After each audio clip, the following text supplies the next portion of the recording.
Vincenzo Rocara Squargialupi Brancaleone. Oh, that is your name. I thought you were ordering in Italian.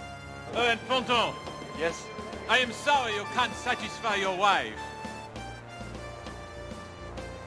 Over. Over. Welcome to The Good, the Bad, and the Sequel. This is a movie podcast where we're talking sequels, and we do it in two parts. The first, an interview with an actor or someone involved that made the film worth watching, and the second, a discussion of the sequel, what they got right, what they got wrong, and how it could have been better. If you enjoyed last week's interview with the director of this week's sequel, Harold Zwart, man, I love talking about his journey from just a small town in Norway, and then he goes on to direct One Night at McCool's. He's lunching with Spielberg. Michael Douglas picks him to direct One Night at McCool's, The Karate Kid. And I think the coolest thing about this whole story was the fact that he, no matter when his movie premieres, worldwide tour, he's stopping in his little hometown of Frederiksted. Coolest thing ever, I think. And then they set up like this little walk of fame. Jackie Chan was there, Will Smith, the whole 9 yards, everyone. But yeah, that was cool to be able to talk to him and then learn about directors having an audition for movies. I never thought of that before, but his story about The Karate Kid was great, landing that. So if you haven't listened to that, check it out. But wait until this week's review. Wow. The Pink Panther 2, starring Steve Martin, and a really, honestly, like, just the cast in this movie is like, phew, chef's kiss. Like, people in the movie doing things that they normally don't do, which I love. But before I talk about any of the silly antics and the racism, I got to introduce you to my partner in the sequel watching journey, Jamie Riccardi. Jamie, how are you? I'm doing okay, Doug. How are you doing? Pretty good. It's so funny. This is another movie that I watched it before I talked with Harold, but I just watch bits and pieces because I don't want to take it all in, because I want it to be pretty fresh when we do this. And it's so funny. This is American Wedding all over again. I am seeing people in a whole new light. 2023. I'm not saying I went woke, but man, there's some things in this movie. Not even the racism, the sexism, and he just does not give up. Well, okay. So, and I hate to do this or say this because Harold is a great guy, but I hated this movie. Really? I hated this movie with a passion. I did not laugh. It took me about 4 different viewings to finish the movie. Yeesh. I thought it was terrible. And okay, so you and I were talking about movies that are kind of like remade, with other actors. I love the original Pink Panthers, right? I love Peter Sellers. I mean, to me, nobody could do Clouseau like Peter Sellers. Oh, and I feel like Steve Martin is just taking it way too over the top. First of all, I can't even understand half the things he says with his accent. Like I just feel like he's really he's almost like Mr. Magoo than Clouseau. Like I just think he just made he made it such a buffoonery. And again, Clouseau it gets in these antics, but Steve Martin just took it to a whole stupid level. And I like Steve Martin. I hated him in this role, and I hated the movie. Well, here's one thing I'm going to present to you, because I enjoyed the movie. It was funny parts. I love seeing actors play out of their shell a little bit. Alfred Molina was really funny. Jean Reno, seeing him in a totally did. You think Jean Reno, his movies, you don't think of him like this. And again, I'm not saying that it was the greatest thing for him to do. Andy Garcia was pretty good in this movie. Okay. First of all, Okay. First of all, why is John Cleese the head of the French police department? He's the only person who doesn't speak French. Everybody else has a French accent in the entire, department except for him. He's English. So why would you have that? But wouldn't it make more sense to have Jean Reno as Clouseau?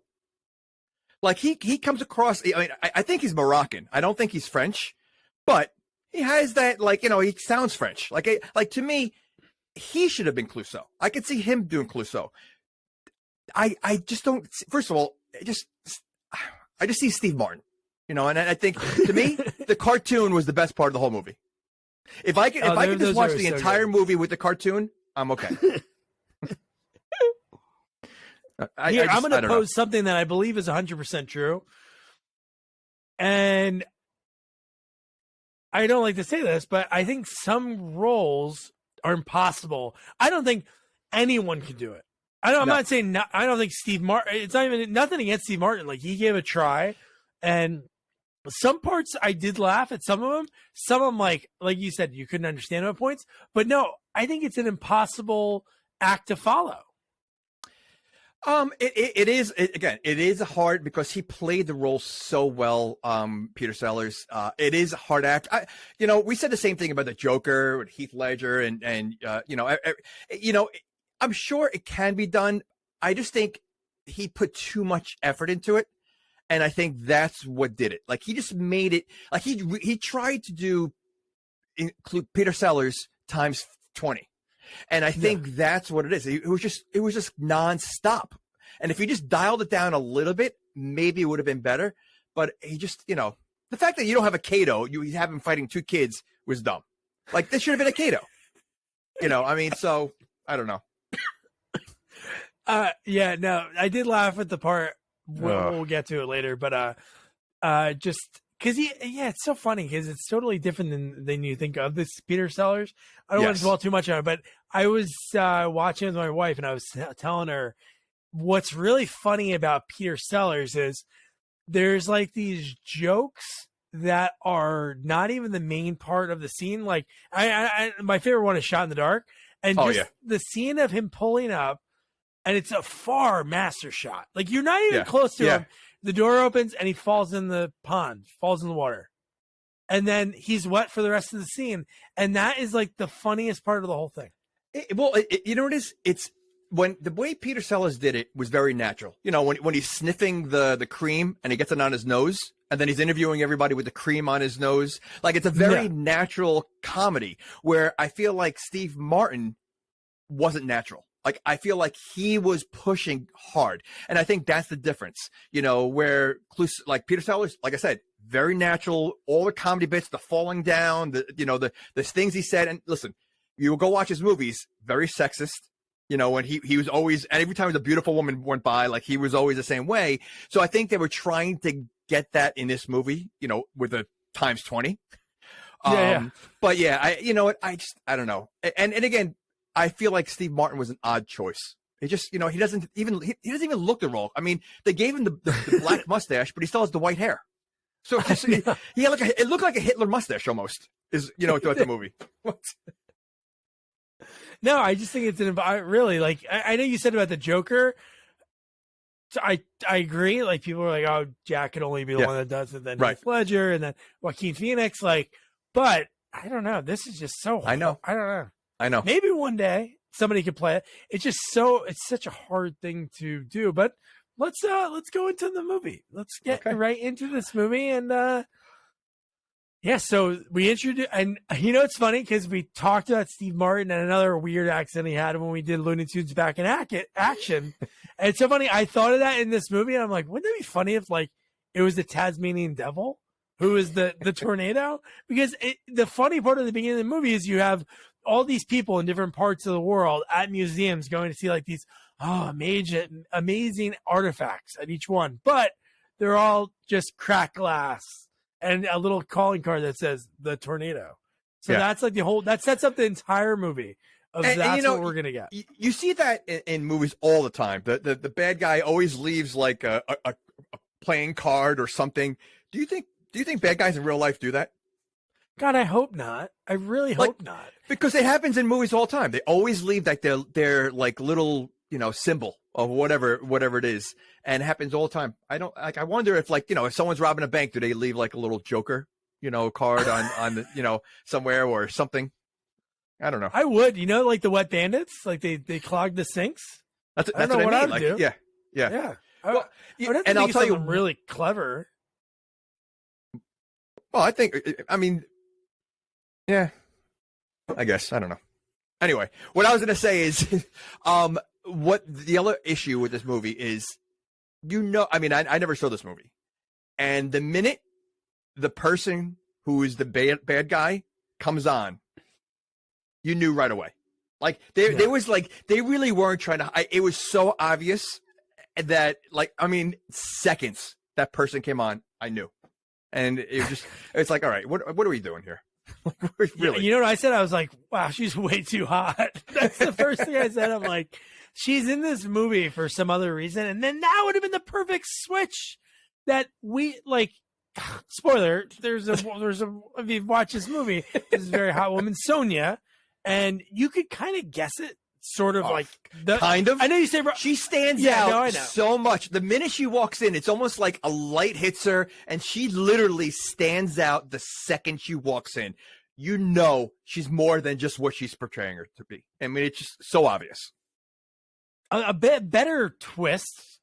Well, we'll get to it because I have better ideas for like the way the movie really should end it, because it would have been like, because I agree with you, like right in the beginning, whenever you watch any type of movie like this, you're like, who could it be? And there's so many people. I'm like, oh man, John Cleese, he'd be good, right? He hates Clouseau. You know, he could make him look like a bumbling idiot where he couldn't solve it right under his nose or something. But no. But see, I think he was miscast too. Like, I don't think, it's Dreyfus, right? Or no, what's his name in that movie? It's Oh, I forgot. I honestly, I don't know any of their names. I just wrote. I couldn't follow the character names because every time they spoke, I'm like, Alfred Molina. Yeah, Andy Garcia. Right. Well, in the old Pink Panthers, John Cleese's role, the guy that he's playing, is such a major role because it's always the battle between him and Clouseau. Always, the fact that like later in the movies he becomes the ultimate bad guy, right?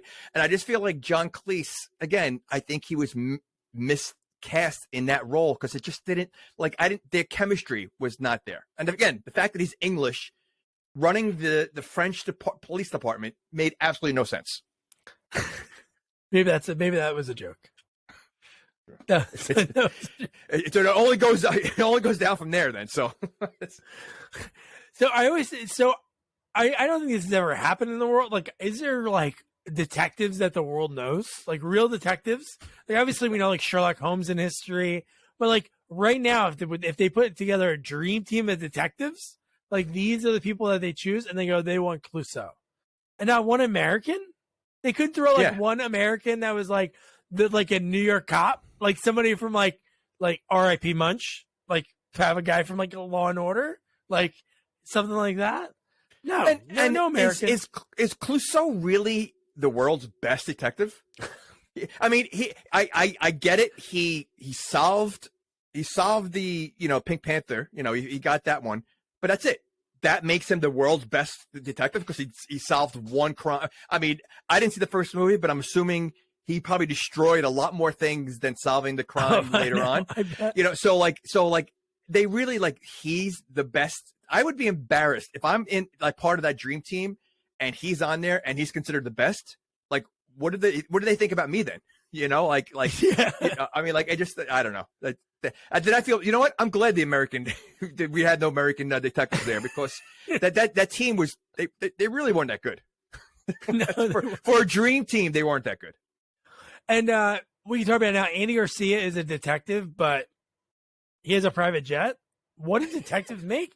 That's why I thought he was the tornado for a second too. Because I'm like, how is this guy affording a private jet? And he's just he's a cop. And Clouseau, who's a meter maid. And he seems to know the Pope well. Andy Garcia. Yeah. So he knows him very close. And yes, Peter Sellers. Clouseau is a meter maid. And I wrote down 4 minutes into this movie, and I hate it. Like the second we saw Steve Martin with writing the ticket because he was measuring the distance from the curb to the tire. I'm like, I can't believe I had to sit through this movie right now. I just knew, and that just started me off. So, and the guy that basically throws him onto the car after he just want to pay the ticket, that was one of Elaine's boyfriends from a Seinfeld episode. Oh, really? I was like, I know that guy. Yeah, I wrote down the episode. I thought I did. Yeah, in the Wigmaster, she's dating Elaine's dating that guy. But no, he's waiting for the clock that's not going to go up to be able to give him a ticket. Oh, let me take out my measure. And it's like, oh my God. I know. And you know what's even funnier is when he finally, because they want to put together the green dream team, which causes, God, he gives himself a concussion in the bathroom. And he's like, oh, Clouseau, I have to use the Louvre. And he walks in, slams his head into the mirror, flushes the toilet, and then somehow composes himself to walk out because he's probably concussed at this point. Concussed. He should be bleeding from the head. I mean, you know, but I mean, I if I remember correctly, in the old movies, he was taking a lot of like medication dealing with Clouseau. Yeah, He could like it made him crazy. Again, I think the last movie he was like at a psychiatric center. I think that's a good bit. You know, so I think, you know, so they were trying to do that, but like, you know, it's like Martin Riggs, right? We talk about that. You know, they even though they solved the crimes, they caused more damage. Think about all the damage throughout this movie that Clouseau does. Like way more damage that he should have been fired instead of keeping him on, you know, representing France. Like, how was he not fired at all? Because he was basically, except for the last 5 minutes, he was wrong the entire movie. I know. That's why I was so shocked when they finally, the straw broke the camel's back, and then he's finally back to being a meter maid. But I thought it was so funny when he finally gets called in, and he's like breaking down like his diary of like to John Cleese, and he's like, it seems like he's been doing it for like months, and he talks about 3 parking tickets. He's given away 3 parking tickets in a few months. That's it. But was it a few months? I felt like it was like just like a day. I is that what that all was? I mean, knowing how the movie is, I can imagine it being a long time. But does that happen? So like you get demoted to parking meter maid, and then quickly right back on like the biggest case in the world. Well, you just mentioned Riggs and Murtaugh. They were on street patrol. That is true. Riggs pulled a gun on a jaywalker, and then a day later they're back in as cops. So, that is true. I guess that's how the police station works then. That's how they were globally. I guess France and LA have the same rules. You know, rules. This dream team. I bet you the dream team from the movie The Dream Team would have done a better job. Oh yeah. 100% they would have done a better job. But no, it was just so fun. And one thing I didn't catch each time, what triggered the SWAT team to break in every time? Because he put, that's an alarm system that he put in. That was the alarm that the chief put in, I guess, to protect. So, but what? Yeah, I didn't catch it either. Why? Like, was there like a special code word that brought him in, or is there? Yeah, because it happened at the end too. They did the callback, and I'm like, because I understood like, oh, this is going to show Clouseau. He's like, oh, you have a recording device behind here. There's a camera here, and he knew all these things. I'm like, oh, okay, but why are they there? Well, not only that, but the chief installed that system there, but he doesn't know the code word. Hamburger. Oh, hamburger. Oh, but why wouldn't the chief know the password? It's his. I would hope he did. It's his alarm system. It's like somebody not know their Wi-Fi. No, I know. They'll think you robbed your own house. You call, but like, oh yeah, cops don't come. I accidentally opened the door. It's okay. It's fine. Well, what's the password that you set up when you started your? And okay, so and also the way the SWAT team jumps in with the ropes and the wires and everything else, is that how they go back to normal? They rappel back up the way, like they all went. It's almost like they did reverse. They went back out the window. The other ones went back to the ceiling. Like, wouldn't they just walk out the front door? Like you have to go back. Like, are they always waiting there? Like, are they just on the outside? Yeah. Yeah, no, that's what I was waiting to say. Yeah. Are they just sitting there waiting for like the code to happen? Like, is somebody out to get John Cleese, the chief? Or is somebody out to get him? That these guys are stationed here, like somebody's there every minute of every day, just in case, just so we can kick the window in? Why wouldn't they just somebody? They had about 15 people there. Yeah. So 50 people is waiting. Like, hey, Bob, you know, it's been 3 days, nothing's happening. You know, they overtime. I got the overtime, you know? And like, why does he need that much security there? he doesn't even know because he was like so shocked when it happened, and who's paying for the windows? So not only is the people of France, they have to pay for these guys working 24 hours. They have to pay for new windows every time. Every single time. Those are nice windows. That's an old building. Ridiculous. So dumb. Jesus. Ay. So So then from there, this is when he tells him that he's going to be on the dream team. And there was some like writing in this movie that was kind of clever in the sense that it did come back later, and I really didn't think about it. Like the medal, when he's like, "Why would you wear this medal everywhere?" And I'm like, "Oh, okay." And they didn't really mention it until the payoff later in the movie. So when it happened, I was like, "Oh, okay." But you know what though? That's such a trope in so many movies too. You know, it's a lighter, it's a big lighter, it's a diary, something that always. So somehow the bullets always aim for the smallest thing that on your body, and would it really stop it? Like, if is it that strong? You know, of a metal or a diary or a big lighter that the bullet's not gonna go through? Great question. When I saw it, and I forgot what movie it was, that it went like a book saved someone's life. I'm like, is that real? That's like, I mean, if that's the case, how does it go through the skin and bones? Like, how does it go through? Because the skin and bone, it's pretty tough to go through. Yet you see, bullets go through people from one end at the other, but it can't go through a book. Yeah, 500-page book, you're good. These bullets are great on humans, but if you're shooting in books, don't use a book to protect you, because then you're okay. Yeah, use a bunch of your mom's Danielle Steele love novels, and you'll be fine. No, whenever that trope happens in movies, I'm like, really? Like when it's like, it hit this necklace that my mom gave me. It's like a little tiny brooch. It's like, but where'd the bullet go? Well, it's sitting. It gets smushed. Like every time you see this, it's smushed into the item that blocks it. Like, I don't think that in any way, unless you're wearing bulletproof vest, even a bulletproof vest absorbs, the bullets, and it hurts the people. Like it happens. I think it was in Lethal Weapon 1 when Riggs gets shot. He was wearing a bulletproof vest, but he was in tons of pain, like because it really comes through almost. And that's a bulletproof vest. I don't think these are bulletproof books.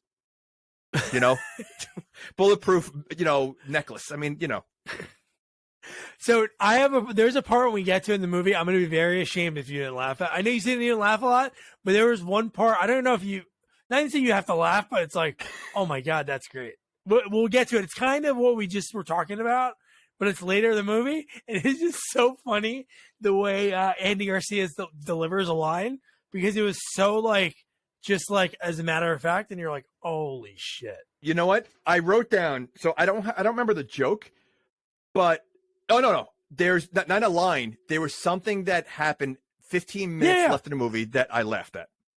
Okay. I shouldn't say I laughed, but I thought it was funny. Okay. I think we're on the same page. So no, we'll get to that. I had to wait 75 minutes to have one joke that I thought, it wasn't even a joke. It was something that happened that I was like, okay. So then we meet Nicole, who I don't know what she's been in lately, but she had a pretty good run in the 2000s because she played in Scream 3. She played Sidney Prescott, in the filming of Stab 3 or Stab 4 in that movie. But and she was in a bunch, but she plays Nicole, and she has the most awkward relationship with her boss, who again, in so many movies that we covered, they had one half date. They went to a restaurant. He proceeded to set the restaurant on fire. I hated the scene. With between the wine bottles and the juggling. I mean, it wasn't as bad as his scene later on in the restaurant. That was horrendous. Oh, that was but this scene, it was just so stupid. It was so over the top. But first of all, how much younger is she than him? He's banging a granddaughter. Because when they're standing next to each other, she looks like his granddaughter. Yeah.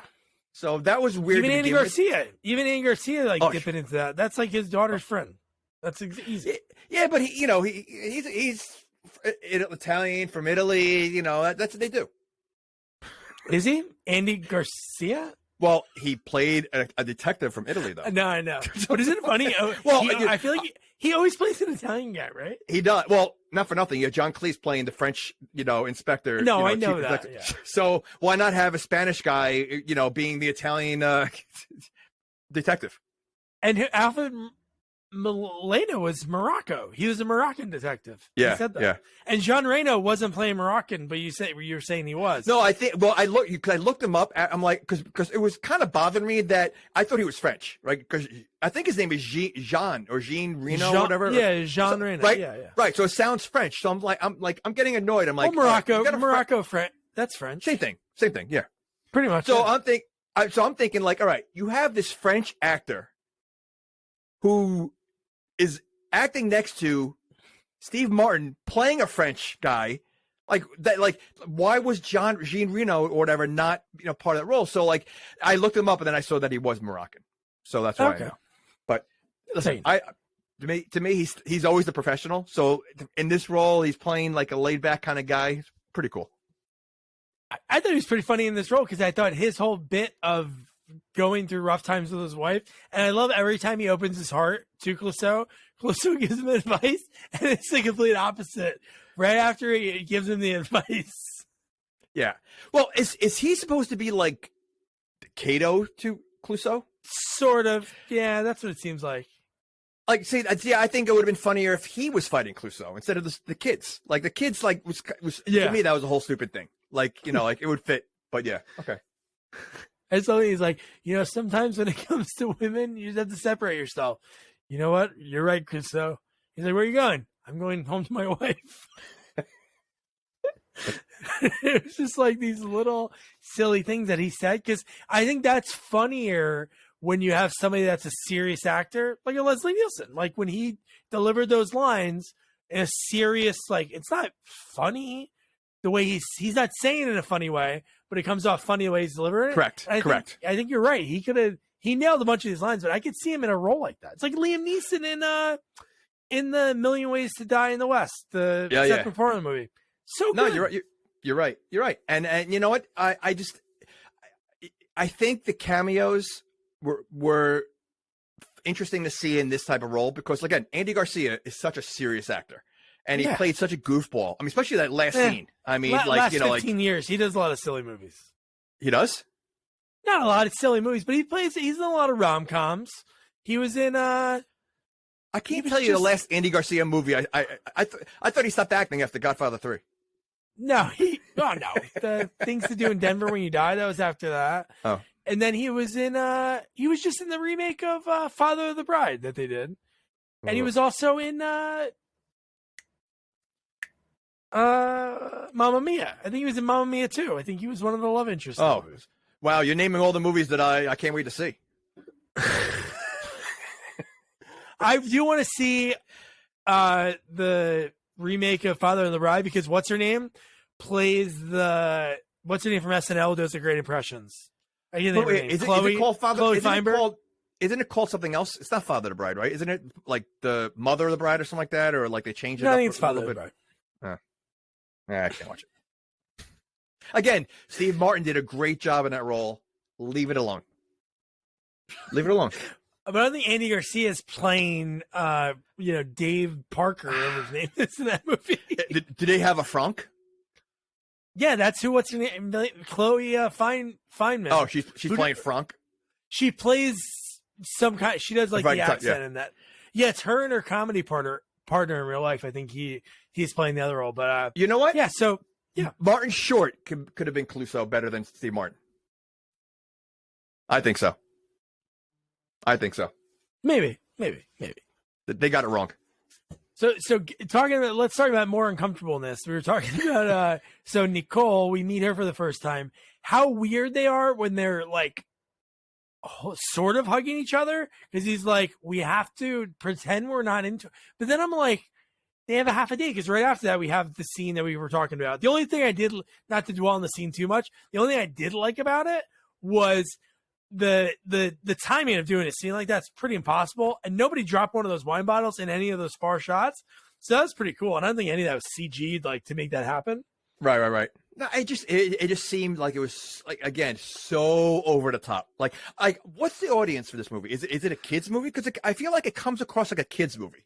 Ugh, like too racist to be a kids movie. It is, but I mean, but at the same time, the jokes are very childish. Like it's so slapsticky that I feel like it's like kid humor. Like they would get a crack at it, some of the stuff. Yeah, it's a lot of prep. It's a lot like Three Stooges. Like that was like exactly like he throws all those wine bottles. Last one he likes. Oh, good year. And then he walks over and every waiter is having a wine bottle. So you're like, oh man, save the day. And he steps on one, flings it into the the flamed meringue pie. Which the fact that is later in the movie, if I lost my restaurant, I don't care if it was because of a bumbling idiot that caused that to happen. I'm not serving an open flame on opening night. Like 18 months later, we're finally back. What are we gonna have as a special?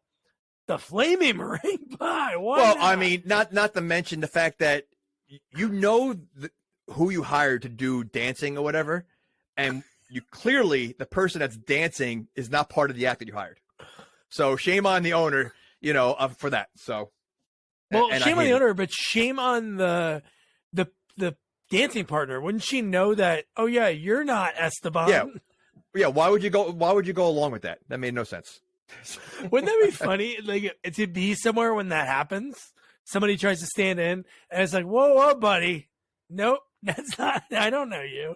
And again, it happens in every movie. I mean, Naked Gun, the when they were in the band, O.J. Simpson and the other guy, they were like they always replace the people that are supposed to be there. No one notices. Like no one knows that it's not part of the act. So one funny part I did kind of like, and it was cool because an extra gave like these two extras gave these funny looks that were good. So when they're driving to the airport and Clouseau has no idea how to drive and he's really taking his hands off the wheel, and Jean Reno's face was that was the funny part of the scene, was how much of a heart attack he was having each time. But why doesn't he know how to drive? He's asking where are the brakes. He's never driven a car before. I mean, first of all, okay. First of all, Jean Reno is obviously very close to Steve Martin, Clouseau. So if he's that close to him, and for some odd reason Clouseau doesn't know how to drive, why is he sitting in the driver's seat? He's like, I want to try today. So stupid. Okay. Like, I mean, that scene, like, again, it was supposed to be fun, like a joke, because where are the brakes? Like he's never driven before. Yeah, right. Was he walk to work every day? He gets. What if there was ever an emergency? Like not only does he walk, he solves crimes. So he solved the Pink Panther in the first movie. What did he take the bus to every? He takes the bus to every crime scene. Wait, we can't start yet. Clouseau's on the bus. He's, it's a half-hour, trip, so we gotta wait. It's got a flat. We gotta wait for him. He's gotta take a transfer.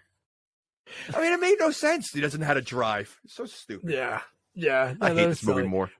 But when they're at the airport and Clouseau outs him for not being able to satisfy his wife, and that wasn't the really funny part. The really funny part where there's two pretty attractive stewardesses that both looked at Jean Reno and looked him up and down, and I'm like, could you imagine if you were him?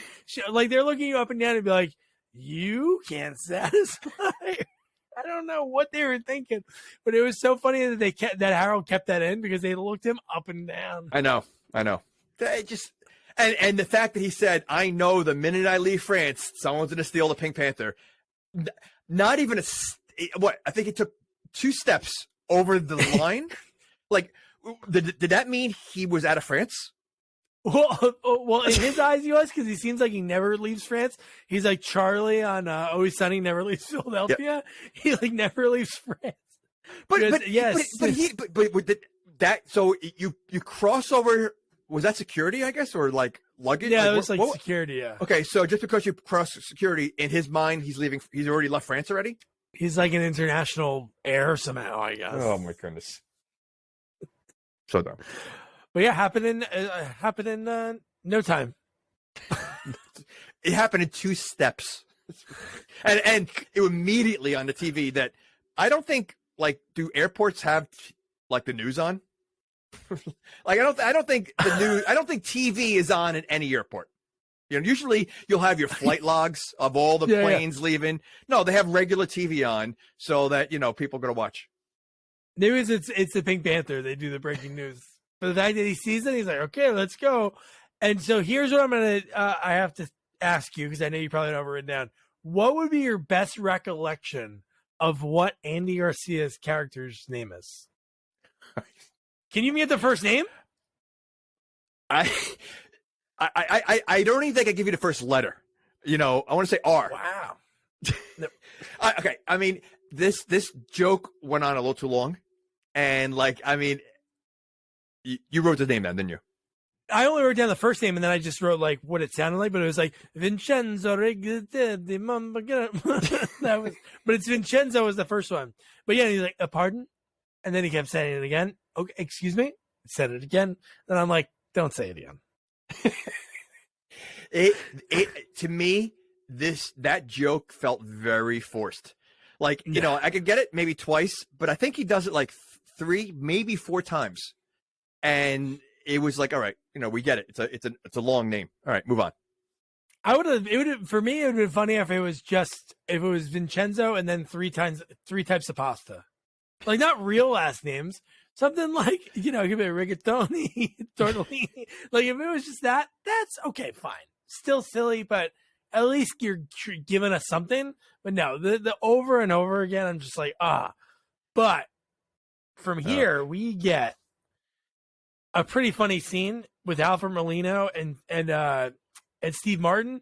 I thought it was really funny. The detective off. I thought that was great. The way he's like, you have a crease. What were you? Were you driving a really small car? No. He wasn't even asking. He knew. He says, "No, I know." But that's how they were answering. Yeah. They were saying, like, yeah. Oh, how was your smart car? I noticed the crease in your knee. You know, I mean, you know, first of all, I like Alfred Molina a lot. I think he's great in everything he does. And you know, for him to play, first of all, I didn't realize how big he is. He's a big guy because you see him standing next to everybody. He's really a big guy. But yeah, I mean, he outside of the stupid tutu joke that he did multiple times, which great. I mean, so stupid. Yeah, but so dumb. But yes, the detective off. You know, I mean, again, it was a joke that was funny in the beginning, and then it went on too long. Like they literally went on like it was like a 3-minute joke that we just kept going back and forth.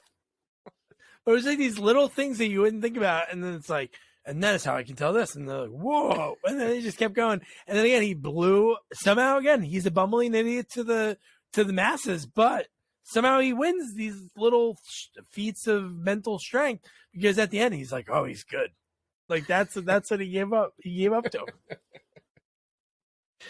But he does that. So he does that, and then what does he do like seconds later? Right?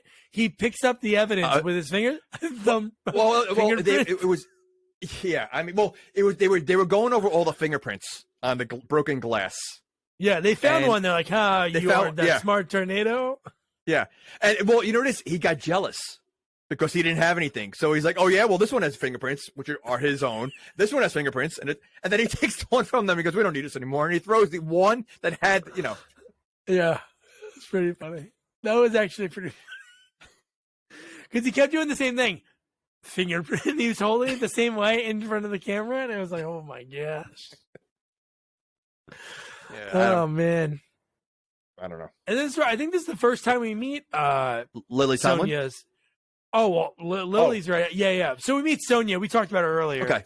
Yeah. So yeah, like I said, her entrance was such a giveaway. It's just slow-mo, little hair slow-mo, and she looked way like everybody else looks plain. Even like, you know, Nicole, Emily Mortimer, you know, like she's cute. Like she's like, you know, she's good looking, but they made her look very like dull, you know, like it made it look dirty and dull. Where Sonia walks in, it's like the wind blowing in the back, and here she is. And now you have a dream team of detectives, so you bring an author? Like she's an author, right? Well, she is supposed to be like the expert in tornado because she's been writing a book for the last 2 years. So an author. But she's been doing the research. But she's writing a book. So, yeah, I mean, that makes her an expert because you're just doing research. Well, the internet wasn't big back then, so you weren't Googling things. You needed an actual expert. When did the movie come out? 2009. The internet wasn't big in 2009? It wasn't as extensive as it is now. Oh, obviously, but it was big in 2009. Yeah. Cell phones didn't have internet that well then. I guess. They needed somebody right there, and they needed her. Why not? All right. And you know, it's funny. I looked her up because I thought she looked familiar, but You looked her up? I don't think You looked her down? I did. You know, we're talking about sexist stuff in the movie, and you know, you're talking about hot girls, and now looking her up and looking down. But I mean, I looked her up on IMDb. And she wasn't in a lot of stuff. Like she's fairly new. Yeah. But I think she did a great job. I mean, you know, she does a good job for the role. But it was just odd to see. You know, you have this dream team of the world's best detectives, and an author. And an author. And I thought the And, end was good. The change at the end, we'll talk about it later, but she was pretty good. Like the way she flipped, it was good. It was. But I mean, would an author be allowed to go to crime scenes like that? Like throughout the whole movie? And part of like, you know, interviewing witnesses and you know, like, because she was everywhere now the rest of the movie. And she seemed to have access to any room she wants to in the police station. She can go so anywhere. Okay. And it's proven. Which we'll get to later. But now we get, I got to tell you something. Lily Tomlin, I know, like, she had a lot of work done, like, now. But at this point, I'm sure she had a little bit, but she's kind of attractive. And I got to tell you, it was I felt something when she was reading the penthouse letter. Wait, what'd you feel? I didn't feel. I mean, okay. First of all, I really never thought she was attractive. I mean, like, you know, like if you said, you know what, can you describe Lily Tomlin in like three adjectives? I don't know if attractive ever would have came up. You know, I think she looked good for her age because she's got to be. I mean, she's. You know, and yes, she definitely had a lot of work done. I mean, because she 2009, she looked young. I mean, she had good plastic surgery done because, you know, it makes it look very different. I mean, she doesn't look like the Lily Tomlin, you know, that we knew from All of Me and everything. But I do like the fact that she was in this movie because I love All of Me, and that's Lily Tomlin and Steve Martin. So to see them together, it's probably the only other movie they're in together, and I think it was so it was probably great for them to be in a movie together like that. And I think she did a great job. I think it was very because she was so deadpan the way she delivered a lot of the stuff. But yeah, I can see what you're saying. You know, like she looked good for her age. However, I don't know if I would say that I felt something. No, you know? That's mostly a joke. But the way she is reading a penthouse letter, like in my life, I would never think, oh, you know what? There's this movie, the Pink Panther. Especially you said, is this a kids movie? She's basically reading like a penthouse, like Skinamax kind of letter, and the camera is looking her up and down, like as she's reading it. It's like, now again, this is Lily Tomlin. Like, you know, like it'd be one thing if you had like, you know, like an actress known for her looks, Jane Fonda, 2006. Can we stay like? Okay, I'm learning something about you that like 97 Lonnie Anderson. So you're, you know, I don't know if you're serious or not now. Like you're Betty White. You know, you're like, see, Rue McClanahan, circa 1987. All right. Did you ever look? Fun little sidebar. Did you ever look at how old they were in the 80s and stuff while that show was on? I looked up. I'm trying to think of what year it was. Like Rue McClanahan was only like 55, like in the middle of that show, and I'm like, oh my god, you would think she's like 70. Okay, if that's the case, if she was only 55, the mom was the youngest one in all of them. Yeah, no, thought. that was the bit. Yeah, because she was right. Nathan's So older, yeah. if Rue was 55, you're telling me the like mom that. was my age, right? I mean, so like that's insane. Like it's amazing, and we discussed this when we did Lethal Weapon. You know, it's amazing. Oh, dude, I'm way off. How about this? She wasn't even 55. She was fifth. What year do you think Golden Girls started? She was born in 34. So she's 52 and 51 and 85. Wow. Isn't it amazing how old people looked 20 years 85 ago? it started. Wow, I nailed it. Yeah, it started in 85. And that's when your grandma fetish started. Yeah. Well, she wasn't even a grandma yet. She was 51. Her kids were in high school. They were Yeah, graduating but high 51 back then was like grandma age. That was like, again, look what they look like. I mean, it's 51. That's 3 years older than me. So that's like someone I can be married. I can be married to. 180 episodes. I know, isn't that crazy to think about? Good old Rue McClanahan. But no, so we went off on like a really weird. Well, I mean, you started because you were feeling something for Lily Tomlin. Oh, I was. The sex pot that is known as Lily Tomlin. Yeah. LT. So the funny part about that whole scene was just the setup, and it was almost like she was setting it up as like an HR man. Oh, she totally was. But when she's like, if a beautiful woman drops something on the ground, and he's just like, is this the same scene that the girl was where he was looking at the girl at the corner of his? I'm not looking now. When he kept looking at the girl. I don't know if it was that or another time, because he got sent in there 3 different times. Oh. One was for being when he used the term "yellow man." Oh my gosh! Yeah. That between that and he was calling dumb blondes and yeah. Well, okay.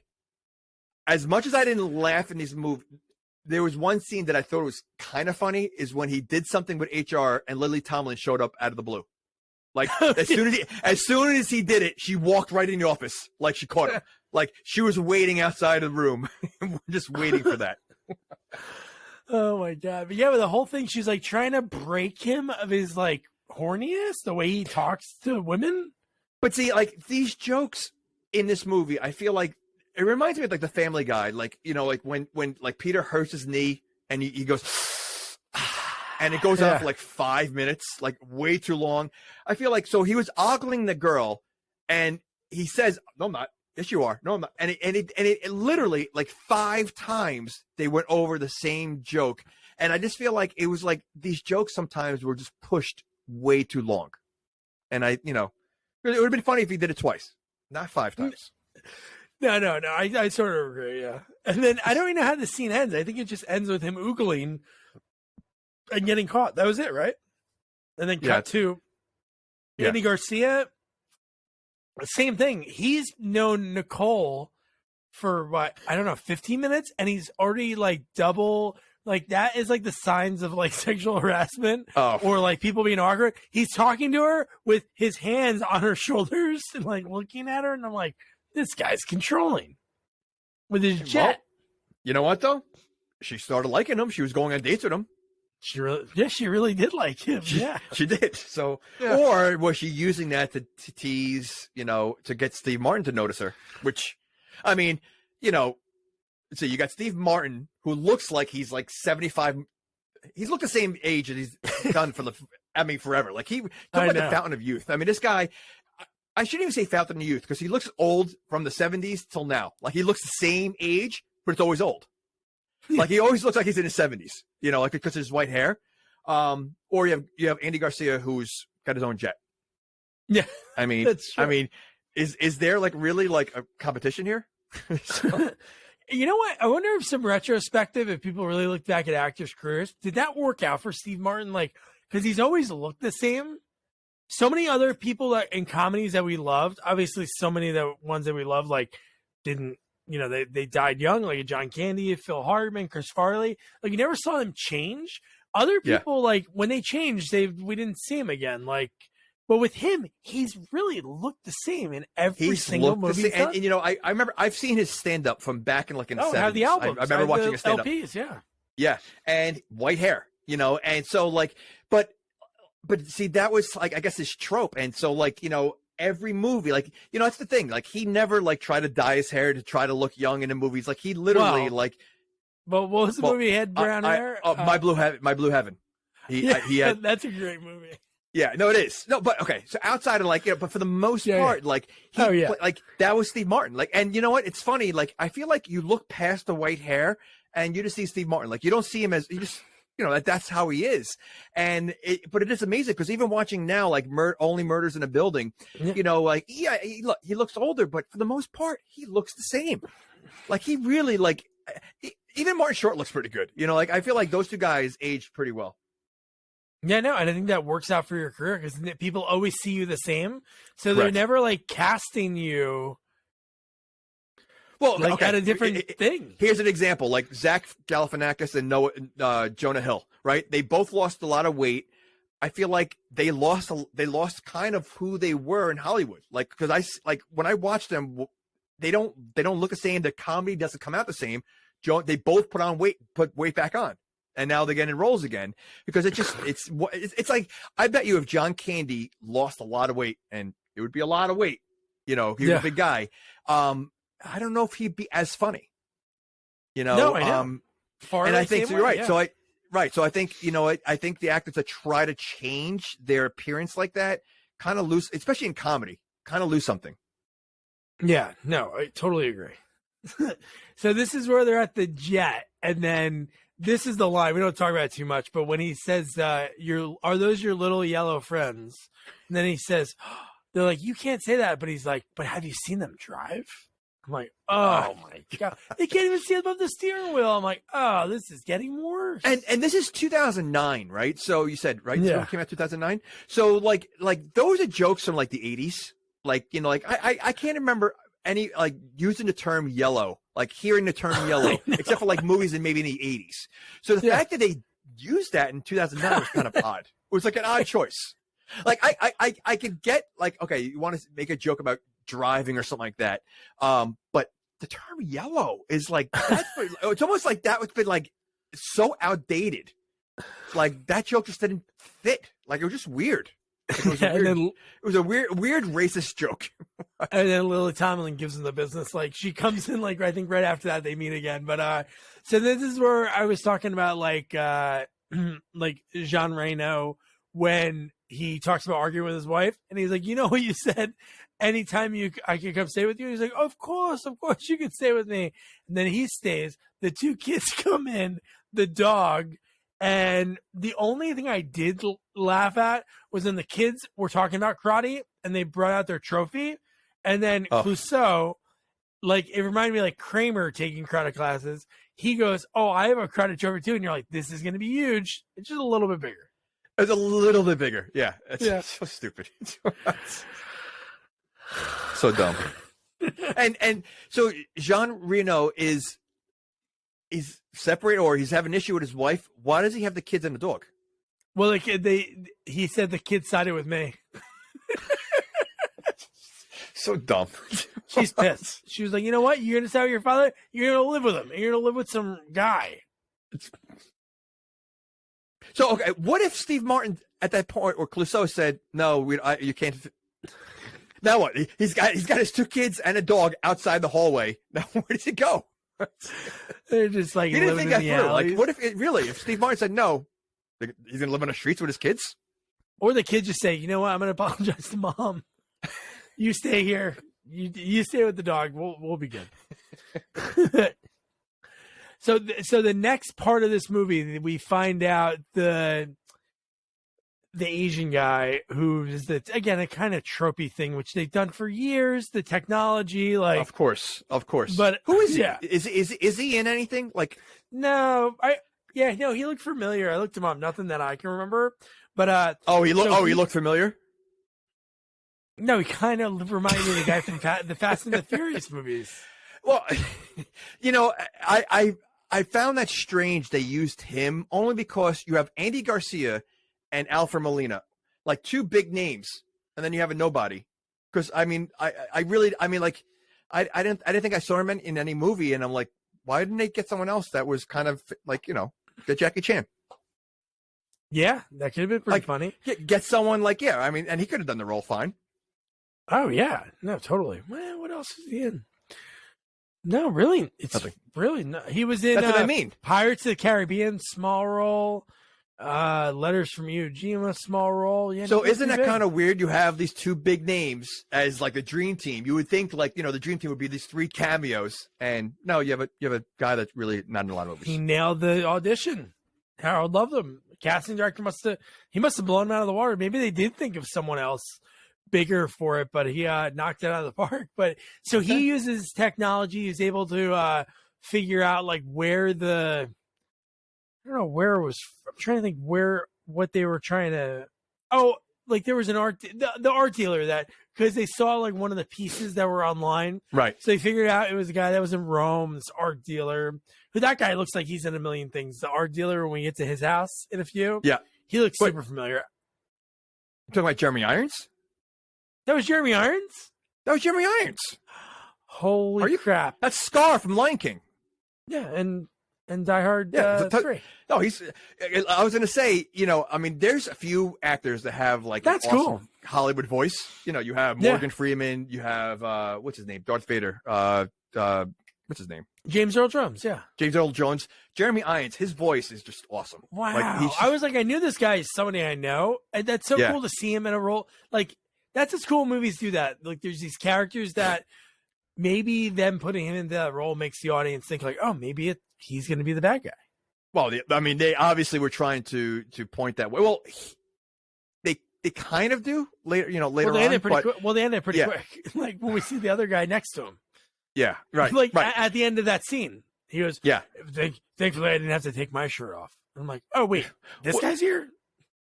Yeah, I mean, I thought that when he said he's going to take his clothes off, I thought he was going to take everything off, which was I thought it was going to get a little weird. Well, that would have been a funny bit too if it was like, they say the tornado has a bullet wound in his left shoulder, and he starts taking off everything but socks, pants, like everything but that. Because that's what sort of happened. Because when he took the shirt off, then Alfred Molina is like, oh, but it's the other shoulder, and then he. Well, yeah, but knowing Alfred Molina, by the end of the movie, I think he wanted to see him take everything off. Oh. I'm going to say this for the 7th time in this movie. If he solves this case, I'm going to be wearing a pink. It's so stupid. Like, what's his, what's his point of saying, I'm going to wear a tutu? Like, why did he want to wear a tutu so bad in front of everybody? Like, I don't understand. Like, I don't know. That's just a dumb joke that they obviously have the big payoff at the end, but I just don't understand. Like, if I'm like, what's going through Alfred Molina's mind that he has to keep saying that? Like, why does he want to wear a tutu in front of everybody so bad? I know. It's just like, it really makes absolutely no sense. I know. And I thought he was going to change it each time, but he was like, that would have been funny. See, that would have been funnier. Yeah. I mean, yeah. But yeah. So in this whole scene, you have Steve Martin doing the pratfalls the whole time, trying to sneak in, which again, so stupid. Oh, no. The thing that was funny, I think, because when he was falling like up, like outside on the roof, looking in, but when you were watching with no sound, and when he was on the big globe and he was walking on it, and then you're like, oh, he's just gonna fall and it's gonna be fine. He grabs another chandelier, and you're still thinking like, oh, he's just gonna like fall on his feet. And when he goes to the table, you're like, holy shit. He's really causing damage, like destroying everything. I mean, and is that how fireplaces work? They're all like you could go right to the floor like that. Oh, I hope not. On every level. I hope not. So stupid. I did like when we see him on the camera when they're looking behind Jeremy Irons on the camera when he opens up the horses and the horses run him over. Oh my god! But yeah, oh my gosh, you're right. Yeah, when he falls through all the fireplaces, oh my god! They're distracting Jeremy Irons every 5 seconds because they're trying to avoid. I mean, again, and I hate saying it, but I feel like Steve Martin was the worst part of the movie. Like, if you took him out and you just had like this movie about this dream team of bumbling idiots, I think the movie would have been better. I think the way Steve Martin portrayed the role, I think ruins the movie. Wow. Yeah. Deep shot at Steve Martin. I guess we're never going to get him on our podcast now. Oh, man. But, so then we get, Jean Reno finds a note. Oh. It's a note that Nicole had, right? Yeah. Oh, no, it wasn't Nicole. No, not Nicole. No. Vincenzo. He found it? Yes. Because they thought it was Vincenzo. So it said, like, dinner at, obviously it's a place, Correct. the grand reopening. So they go back there. Correct. And I love that Jean Reno is able to, no, I'm sorry. It was Jeremy Irons. Jeremy Irons, he found the note when they were at that house. So then he went into the restaurant, Jean Reno. Jeremy Irons went there because his wife was away. So he went with like his girlfriend. Okay. So Jean You're Reno right. went in, paid off the waiter, and said, "Oh, what can you make sure they sit at this table, or what do they usually sit? I'm going to put the thing there." So once again, this is the end game. We want to find the Pink Panther diamond. That's the most important thing, right? But as soon as he sees Nicole on this date with Vincenzo, Rigatoni, and Fettuccine, he then has to go, "I'm going to sneak in there. I'm going to move it to the." I'm like, "You're ruining everything." That running joke of him being jealous throughout the whole movie, it was like unnecessary. Like it was just extra stuff that you don't need. And again, is he really the greatest detective? I feel like Jean Reno is a better detective than him. Well, that's like it's like Inspector Gadget, right? Isn't it? Like you think Inspector Gadget's the best, but it's really Penny that does it. Penny and the dog do everything. Yeah, but Penny's a kid though, so like she doesn't need the credit. Like why would Jean Reno is happy being the assistant, the sidekick? No. Like he clearly. I mean, the fact that he has he put the bug there to listen to them. Clouseau didn't do that. No, he did nothing. Oh no, he moved the bug that he got in the right spot just to be able to listen to their conversation, and just the fact the way he had to try to do that. Okay. Was so crazy. And it didn't even pay off. He didn't even get a chance to listen to that at all. So the entire So what he did in the beginning of the movie, and he burnt down this restaurant. Clearly, it was his fault, right? I'm assuming he should have gotten in trouble for that. I would hope got so. Sued and everything else. He does it again. How is he not not in jail? How is he still a cop of destroying a business twice? No. Again, back to Lethal Weapon, back to most cop movies. They can do whatever they want, and nothing ever happens. And how about the fact that Nicole doesn't really notice it's him until they're outside? But what was his disguise? Did he have something on his? No, he had a mask on, right? The funny hat on that looks like Captain Crunch. Yes. And he still had the white hair and the Hitler mustache, and he still looked exactly the same. Yep, just fabric over. Not for nothing. No one knows that Clark Kent is Superman. That is true. So even Lois. I mean, if there's a disguise that's the worst disguise ever, it's got to be Superman and Clark Kent. It really is. I mean, and it's not even like they're tinted glasses that maybe you can't see his eyes. They're regular glasses. I know. Oh my god. Okay. So then we get again. Oh, I hated the scene. I really hated the scene. But we don't talk about it again. But okay, good. He knocks over the waiter again, and it's the same like flaming pie, and then the whole thing starts on fire again. He's like talking to people afterwards. But now we cut to the Vatican, and it looked like a Jawa from Star Wars. The outfit that robbed the Pope looked like a Jawa. Wouldn't you think that the Pope would have way more security? I would hope that someone could just walk right in there like that. Yeah. And are you in that deep of a sleep that someone could take a ring off your finger and not feel it? Good for the Pope to be. I have to really work to get my ring off. That's what I mean. Tell me the Pope, the Pope, this Saint Francis ring that is priceless, worth whatever. And it looks heavy. It's not like a little ring. It looks like a heavy ring. A ring that you're going to notice if someone's taking it off your finger. Yeah. And Does the Pope sleep with all his jewelry on? Yeah. It takes too much time to take it off. I mean, I would think like a heavy, like thick ring like that would cut the circulation off. Like when you're sleeping on it, like like it would be like pretty dangerous. No, was he wearing his Pope outfit in bed too? I think he leaves his hat because Clouseau sat one of his Clouseau's butt when he sat. The Pope was like kind of a down to earth guy because, like you said, like Vincenzo acted like he knew him, kissed his hand very intimately, and then he sat in the normal chair and he like leaves the Pope chair open for whoever because they said. Well, I don't think he was. Yeah, I think that was the wrong chair to sit in. I don't think he was expecting Clouseau to sit in there, but I want to know why the Dream Team lets Clouseau take over every single investigation. Like it looks like they take a step back, like they're almost intimidated by him. And what he's going to do is something that's really dumb. And even this whole scene, he goes, "Do you mind? The only way we can figure this out is if I actually wear your outfit and recreate the scene." Why would he have to wear the outfit to recreate the scene?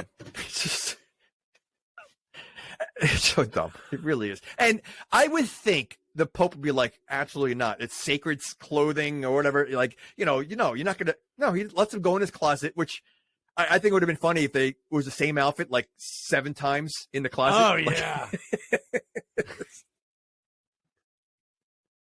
It was pretty close. It was pretty close, the outfit.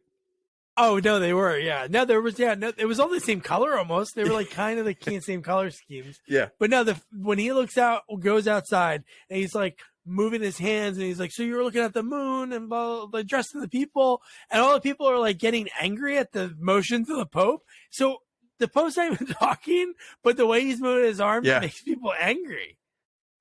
I thought we were going to get a Naked Gun type of scene here. And when he was falling, I thought like his Pope dress was going to come up and is like, he'll be dangling with his ass sticking out. I think it was a Naked Gun or something like that.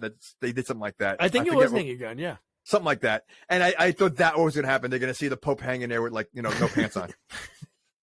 I just love the way he's like, "So, Mr. Pope." That made me think of RoboCop. When he said Mr. Pope, I was thinking like, what is this? Like, is that his name, Mr. Pope? Yeah. But yeah, nothing comes from this whole scene. Like there was no clue figured out. That's one thing. The payoff. No. They found a key. Andy Garcia found a key. Oh yeah, he did find a key. Isn't that when he thought he solved it from that key? Right? Isn't that what? Well, who? Andy Garcia? That's when they figured out that they thought they had it, right? Was it something with a key, like a fingerprint or DNA? You know what? I'm trying to think. What was the key for?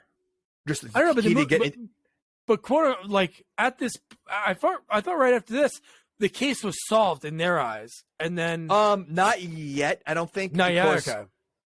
Because. No, because it is. Yeah, no, this is when they're celebrating because I have it. The next scene after this is the jojoba shampoo scene. And then right after that is when they're having that gala in Paris celebrating the Dream Team. No, wasn't he dangling the kids first? He had to fight with the kids. Because the chief said, should we take him off the case? And we're like, no, let's let him screw up one more time. And then then he's fighting the kids. And then he's dangling them off the balcony. Oh yeah, okay. Yeah. So like I didn't think it was salvaged yet. Why did they found the dead body. The guy with the bullet hole, he was dead. Oh yeah. So the guy we saw that's why they solved it. Right. That's what it was. Oh, and there was a note. And that was the dumb note that said, "Oh, I gave everything back," right? The suicide right? note. Correct. I gave everything back except the Pink Panther diamond. Correct. Nobody should have that. I destroyed it into a million pieces. Correct. Yeah. And that's what it was. The woman was reading it. Somehow she had the note. Can you imagine if it was a blank piece of paper? And then they take it, they're like, "Oh, disappearing ink." So dumb. So what was the key for? I don't remember what the key went to. I don't either. That's because it was a big part of the scene because that Andy Garcia goes to Steve Martin and he goes, we found this big clue when you were like messing around. We found this key in the Pope's room. But Yeah, I'm trying to think of like what was the payoff for the key. I don't know. I was thinking it must have been DNA because I feel like that must have been it. I don't know. All right. Well, doesn't matter. They solved it because they found I a think dead that's body. what it was. No, I think that's what it was. It was the DNA, and then what they did was when they found the dead body.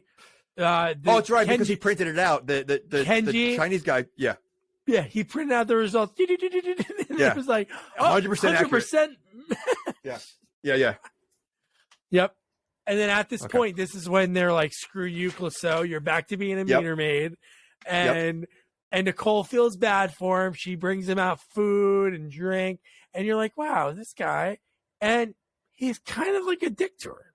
Like he's been a dick to her the whole movie. I know he's been doing it, so it doesn't seem like they're together. No, I thought he was telling her how he felt right after that. No, I'm saying the fact that she still comes out to him. Oh yes. Before he opens up, because he opens up to Jean Reno because Jean Reno knows that she loves him, and then he's like, "You probably don't even know the color of her eyes, or you don't know her favorite thing." And then he went to this really like 5-minute monologue about all these favorite things that he has. So I'm like, okay.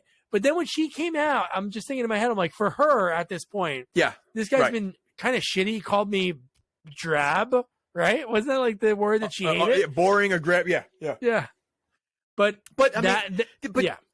she worked for him though, so I mean, she still, I guess she still wants to keep her job. But she wasn't really working for him in the whole movie. She was working with everyone. She was kind of part of the team. Oh, that's true. Yeah. Well, and at this point, she's kind of dating Andy Garcia. Sort of after 3 days. Yeah. It seems like that, right? It's been 3 days, this movie. And yeah, that's what it seems like. Yeah. Okay. Oh my God. And not for nothing, Clouseau, as much as he screwed up the whole time, fine. You know what? They solved it without him, but he was there from the beginning. You're not going to invite him to the party and celebrate? You're going to leave him outside? I mean, that's kind of crappy. That's the chief. You know what? You don't have to give him credit, but no, that's... Yeah. Okay. What's his end game? Wouldn't he want... Like, he's not a detective. Like, who? John Cleese isn't a detective at all. No. So why wouldn't he want... That would make him look good if he decided... But that was a funny part of the whole movie, too. Was from the beginning, when he's like, this is a super secret mission, Clouseau. Don't tell anybody. He's like, my lips are sealed. And then at the end, the callback to that, he's like, I'm the one that put Clouseau in the case. And he's like, yeah. Shh. No, you weren't. So dumb. So dumb. But I did like the end of the movie when they're all sitting there at the table. Clouseau's outside. And this is when he has like an aha moment. And at this point, I think you and I, like we mentioned in the beginning, we knew that it was Sonia. But 100%. Hopefully I was like, this could be different. But when the fact that I wish there was just another thing that we saw. The fact that the only clue that he mentions is she lied of when she was in Europe. And I know that obviously she was at the scene of because he gave her a parking ticket at the other scenes of the jewelry being stolen and everything. I'm like, I wish there was more. I wish he was like breaking down, and at this place you did that. And at this place, he's that good of a detective. That's all he needed. And he knew right away she was it. So dumb. But I did like when they go to the table and John Cleese, they're like celebrating all the detectives, and Clouseau gets John Cleese's attention. He explains to her it was Sonia, blah, blah, blah, and he's like laughing about it. And when he goes back to the table and mentions that, I thought that was such a funny scene because they're all like joking, and even Andy Garcia, after they're all having these great theories, he's like, "Oh, but Nicole, we're just kidding. We're just joking." I thought John Cleese was like listening to Clouseau, and so he was putting on an act at the table and trying to get Sonia to admit it. Like I thought he was part of. Like I didn't realize. I part of me thought like, all right, he's in on it, but no. Yeah, it was funny. Like they basically solved the entire thing sitting around a table with her. I know. And they're a bunch of idiots. They're like, we're just joking. Yeah. Remember, we were all together. How would she have gotten away? Oh no, but remember, she wasn't there. She wasn't feeling well. She stayed in her room. They're like, you're right. And then, but I did love the fact that you're this person that really the tornado that stole all these prize jewels, artifacts, artwork, but you're going to keep the Pink Panther on you? So she could have been gone if that wasn't on her. Correct. When Nicole was like, open your purse, she would have been gone. No, she pulls out a gun. What was her end game? Like, so she kept the Pink Panther. She gave back everything else, and she's still hanging around. Like, what's her motive? Like, what is she like? It makes no sense. And what was her relationship with the guy that got shot? Because he had the bullet wound from stealing something in the past. Like, what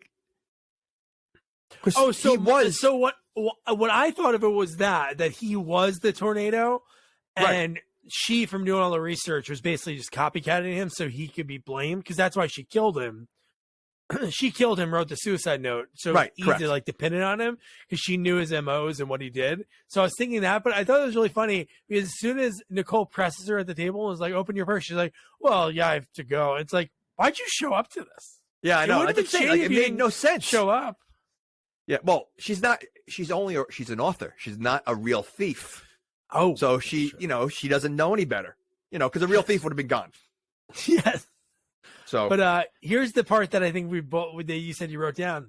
So when Clouseau shows up, and then obviously she has the gun, and she shoots at Clouseau like within seconds. He's like, "Oh, what are you need to shoot me." When he shoots him, and you see him go down, and they show the bullet hit the metal, so the Medal of Honor, boom, he's saved. But he's like, "Oh my God, it's so glad no one got hurt." And then you see it, dude, in like not even an alarming tone goes, "Oh no, but that man over there was shot and killed." I wrote that down. I said, "Here's the only funny joke with 15 minutes left." I thought that was very funny. Okay, so then they showed the dead body again leaning against the wall from like this far away shot with like chaos around it, and it was so funny that this guy's dead. They never do that in movies. Like, you see people shoot into a crowd like at the hero, and the hero dodges, and it's just nobody happens to anyone else. But that was such a naked gun joke. Like, that's such a naked gun joke yes, that was funny. That was, like I said, that was what, 75 minutes into the movie, I did laugh. Yeah. So, and then we get the whole chase, right? This is the whole big. Yeah. I hated it. With the hose. I didn't know. Obviously, you had to get into his like Mr. Magoo like antics. But he played this role like a cartoon. Like he literally played it like a cartoon. And I don't know. You can't tell me you enjoyed this movie. No, I liked the movie. I'm not saying he did the best role, but I liked everyone else in the movie. I love when you see an ensemble of like a lot of people that I really enjoy. Like, I love everyone in this movie. Ugh. Okay. But yeah, so then the very big payoff. So he dives into a dumbwaiter. We had a scene in the kitchen, which is so silly. He's like, "Oh, you only have 4. There's 4 of us left, and you only have 4 bullets." And he's like, "Oh, that's bad math." But dumb. But when she somehow, for some reason, she's high up, she takes the elevator back down, so she's back on the main level where everyone is. I was going to say, where everybody is, so why would you do that? I don't understand that either. That made no sense. And why is everybody just standing there? Fire. Yeah. Yeah. Nobody else has a gun, like John Cleese, even though he's a chief. I'm sure chiefs carry guns. He's completely useless. I mean, he's been like, seriously, like, he gets mad at Clouseau all the time, but as the chief, you're right. He should have done. He's just going to stand there, watch the crime happen right in front of him. Like I said, no one did anything. Nothing at all. But the fact that she like goes, "You know what? I can't have the diamond, nobody should." And I'm like, okay. So she throws it in the air. So I guess she's an expert marksman because she throws it really far away, shoots it, pink dust everywhere, and you're like, oh my God. I don't know. They never said how much it was worth, I don't think, but it's like this priceless diamonds everywhere right now. That's what I mean. Like, what's her like story? Like, what's her point? She wanted that diamond. She hung around the party, and then she's willing to destroy the one thing that she wanted in the first place. Like, I don't understand. Like, what's her end game? Like, what was her like goal? I know. No goal. She had no goal. So she murdered someone, So she's now a murderer. She's a thief. And she's willing to like basically just, I mean, like, I don't know. I just like, it didn't make, like, I feel like it fell flat on her story. Like we get it. She did this for whatever reason. She wanted that pink diamond, but then you're destroying it made no sense. Yeah. I think it would have been better if her story was more of she really was an author and she just wanted to make the greatest book ever. That was like a true tale of like the tornado, like wreaking havoc. And she was kind of rewriting the story and then they continued the story. But no, there was nothing at the end. It was more like, okay, I'm caught. Let me blow this thing up. Yeah. And then how about this? The guy who's the bumbling idiot somehow, like way back at minute 12, had the wherewithal to pay off his like old friend at the museum to sneak in there and switch the diamond out. So he's had the diamond the whole time, and he trusts the little kids, the little brats, with the diamond to bring it there. Yeah. How I mean, see, I feel like they needed to solve it somehow, and they just didn't know how to do it, and that's what they came up with. Because I feel like that's kind of a lame approach. So he had the diamond the entire time, so it was never stolen, and he knew that. So they were kind of looking for, obviously they were looking for the person, the tornado who stole everything else, but really they didn't need to panic as much because it was fine. Right.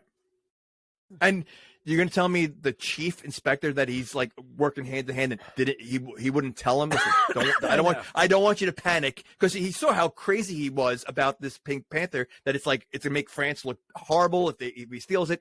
You're not going to let him in on it. Say, listen, don't worry about it. I have it. It's safe. Yeah. Oh my God. The fact that he had it the whole time was like so ridiculous. Really. And he was him being a meter maid, because he remembered the exact car that she drove. That's it. And then what happens next?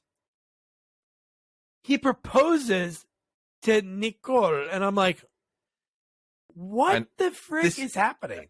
And again, it just looked weird because he looks so much older than her, and it just so weird. And Andy Garcia, you think he's this like sexist kind of like Rico Suave kind of guy, and he basically gave Nicole up to he had a heart of gold, and he gave him up to Steve Martin. Yeah, he bowed down in defeat. He did. Wasn't it funny? We mentioned like the Mr. Magoo thing for him so many times. Wasn't it a shame that we didn't? I loved the joke at the end of the movie. I really did. Like, her not having glasses on made her that blind. She didn't realize that the SWAT team was busting through the windows and that her mom was at the wedding. And she goes, "Yeah, was my mom here? Did she?" Yeah. And Steve Martin's like, "Oh yeah, I think I heard her screaming." I'm like, so that security going on, he didn't have the password, so they thought something major was going on, and they're going to allow two people to just walk right out. Yeah.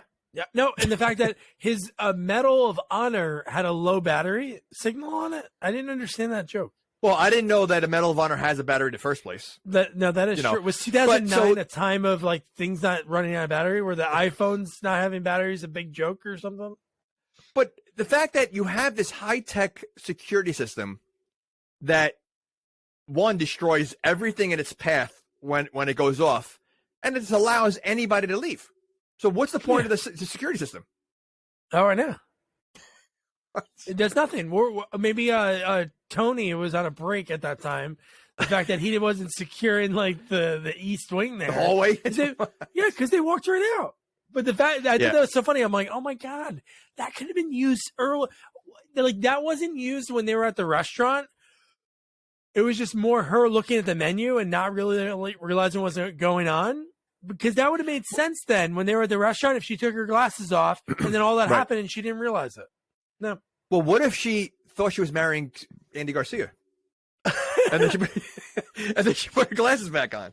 Yeah. You know what would have been a funny gag is that the security system somehow like went wherever they went. So every time something happened, like at the restaurant, they crashed through the windows. Like, it was like, funny. Like this throughout the whole movie. Like it would happen a few times. It'd be pretty funny. It'd be like Pee-wee with like the word of the day. There must have been like a certain word triggers them. But wow.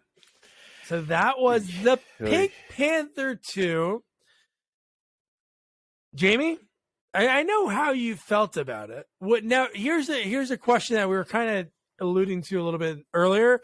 Just off the top of your head, is there any actor today, if you were recasting this movie, that you could cast as Clouseau? You know what? I don't know. Because I bet you someone like, again, you wouldn't expect Leslie Nielsen to play the comedy roles he does because he's a serious actor, right? So I bet you like someone like maybe a Hugh Jackman out of the blue. Yeah. You know, you're not expecting them to because here's the thing. I think you're better off putting like a Matt Damon or a Hugh Jackman in this role that will play it like more like a serious comedy, like a Clouseau, like, than someone like Steve Martin, who's a comedian trying to be funny on top of the role he's doing. You know what I'm saying? So I think you're better off picking someone that you would not expect to be like as funny. I bet you like a John Hamm, right? Yeah. If you can do Fletch, like someone like him, I bet you can do it better than Steve Martin. I just think Steve Martin just went so overboard and really tried to make it funnier than it was. And, it starts with the accent. I mean, his accent was so over the top. Know. You couldn't, it was like, again, like literally, in the beginning of the movie, I could barely understand what he's saying. It was so thick, the accent. So I just think, again, I know you're going to ask me, would I recommend this movie? I would not. I didn't see the first one. I wasn't going to ask that because I thought I knew that answer. Okay. So I don't know if this is worse than the first one. Again, I say this so many times. There are certain roles that are just hard to top, and same thing like the Goonies, right? If they tried to reboot the Goonies today with new actors, it would not be the same. You can't. There's certain Indiana Jones. Imagine recreating Indiana Jones and throwing Chris Pratt in there as Indiana Jones. It won't work. No, I know. It could be a good action comedy movie. Just don't call it Indiana Jones. And I think that's the same thing. Like Peter Sellers is such an icon. I mean, nobody, and you said it yourself, nobody can play the role. Oh, I know. So when you have someone like this, that to me, it was almost embarrassing, like what he was trying to do. And I love Steve Martin, but this was not, he was miscast on this. And it was, I don't know, it fell flat. Yeah, no, the only person I can think of is I would think it would have to be something that's European. And the only one that I could even come up with is like Christoph Waltz. And I think even he would be like too kind of trying to be funny. He'd be too serious. Well, they did make another Pink Panther movie, Son of the Pink Panther. No, Roberto, I know. There was Roberto, what's his name? That Italian actor that he's like a small little guy. He's well, there wasn't Italian other accent. Pink Panthers too. Like there wasn't any other ones. No, but this is one. It's called Son of Pink Panther, and it's like, what's his name? Life is Beautiful guy. The Roberto. You know his name when Peter Sellers. Oh, do you ever see the one with Alan Arkin? No. Alan Arkin played him in one. He played Roger Moore. Roger Inspector Moore. Clouseau. Mm-hmm. No, Roger. He didn't play Inspector Clouseau. He was in Curse of the Pink Panther as Clouseau. Oh, he played him in a cameo. But another person who played them, how about the guy that owned Brian George from Seinfeld, who owned the restaurant that Jerry went to and helped out? What was his name? Babu Bhatt. He played. Well, look up Son of Pink Panther. Isn't it Roberto Bellanini or something like that? Or oh my God, 1993. Roberto, Benigni, yeah. Yeah, he's the one that was in Life is Beautiful. And he's an Italian accent. So, again, you could throw as many actors as there. I honestly don't think anybody can do it. I just think because, like I said, Clouseau was funny. He played the role as if Clouseau was trying to be serious, but because of his delivery, it was so funny. And I think, without trying to be funny. In a way, his acting was so natural. Again, sniffing the cream, having cream on his nose, and then talking seriously to everybody and interviewing everybody for a murder while he has cream on his nose is funny. Like it wasn't over the top, but it was so funny.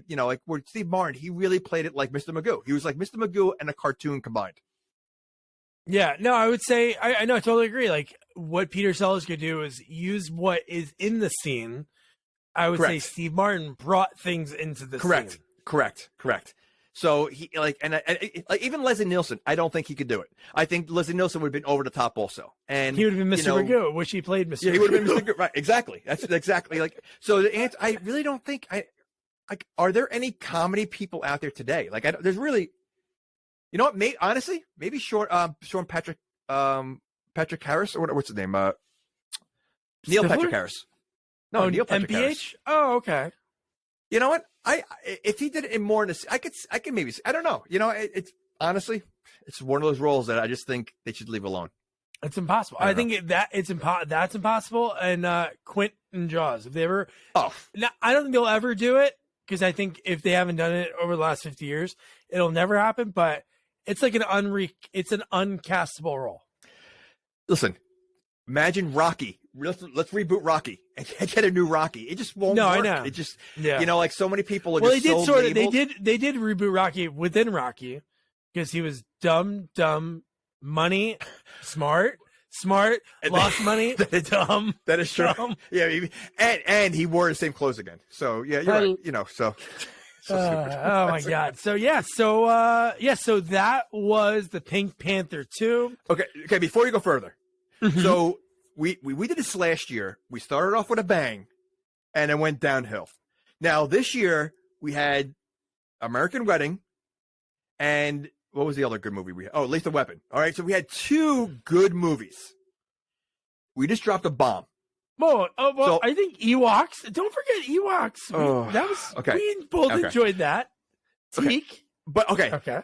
So if we're going from American Wedding and we got Ewoks, now we're going down to Pink Panther, which is horrendous. I'm hoping we don't find this slide that's going to keep going downwards. That's what I'm hoping. All right, so go ahead. Well, it's gonna not continue. That's not gonna continue, because we're talking a seminal movie from my childhood and Problem Child 2, our first John Ritter movie, and a great classic peak John Ritter in his career. This is like right around like Stay Tuned, like when he was really just away from TV and he was just doing mostly film. And for it, I talked to a director, Brian Levant, and that I'm not even joking. I told him this. He directed all the movies in my childhood: Flintstones, Jingle All the Way, Problem Child 2. He even did the shows, like he was like the first person to do like that requel that they do nowadays. He did the new adventures of Leave It to Beaver in the late 80s, where he brought everybody back. Wally, Jerry Mathers was back, Tony. So all of them were back. And he said from that, so many networks tried to do the other shows, but they just didn't get off the ground. But they were trying to do like a My Three Sons, like kind of like requel at that time. But it was great to talk to him, because he started on Happy Days. So he knew our pal. He knew Bill Bickley, because they were at Happy Days at the same time in the 70s. Then he worked for Bill Bickley, and then Bill Bickley worked for him on shows and stuff. But no, it was so much fun to talk to him. And we talked about his book that he made. Over the years, he's collected toys. And he has a book called My Life in Toys. And it's so cool, because he was laughing about it, because when he got the job to do Turbo Man, Jingle All the Way, which again, still a movie that's like so seminal in my childhood. Arnold, Phil Hardman, Sinbad, which, funny story, Danny DeVito was slated to be the Sinbad role, and he turned it down. Which it wouldn't have been as funny. I don't think it would be fun. I think Sinbad crushed that role. Could you believe Danny DeVito knocking over? No, right. But Sinbad was like, that was like also like essential. Like Sinbad was that, I think, unnecessary roughness. Like he was like big around his time, and I think in that movie he was able to go toe to toe with Arnold. And I think, I think that movie, as silly as it is, it holds water. Oh, dude, Phil Hardman banging all the moms, so funny. Oh, we talked about obviously that, but he loved the part of like creating a toy for that movie. And he had some funny like behind the scenes anecdotes from that. But we did talk about Police Academy, which is on his IMDb, but unfortunately it's not going forward. But you'll hear that. But Brian, great storyteller. Loved watching TV growing up. Like he was a student. He knew what he was going to do when he was a kid, sitting in front of the TV during the boomer age, when everybody, like, when you had that TV set, you were sitting there, you were watching all the shows they were on back to back to back all the classics. And yeah, we talked a lot about the Munsters and like the Addams Family and him not liking the Rob Zombie one. So I'll save it for the rest of it, man. Great. You're going to love it. So don't forget to review, rate, share our podcast. Follow us on all social media at Sequels Only. And don't forget to check out our website, sequelsonly.com. Good night. Good night.